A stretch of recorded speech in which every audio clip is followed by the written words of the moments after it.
This happened about 14 months ago. It was 2 days after the election, November 8th of 2018, and it was new senator orientation day. So it was my first time here in Lansing and first time meeting many of my colleagues. And after some of our presentations, I walked over to introduce myself to Senator Lucido.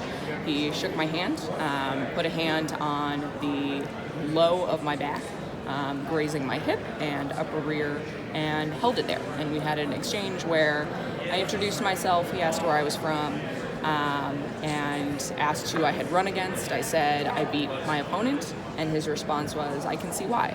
And it was deflating, especially after running a campaign for a year and a half. You know, it wasn't, are you qualified for this job? What's your background? How do you feel? It just, in that moment, it felt like a piece of meat.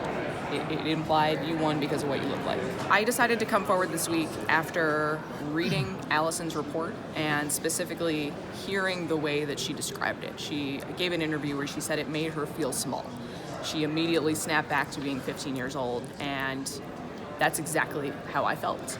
And in that moment, I mean, I felt a bit of responsibility for not having said something sooner, because I made the calculus for my own reasons and for my career, and it just made me think this week how many other women make the same calculus and don't say something and allow it to keep happening.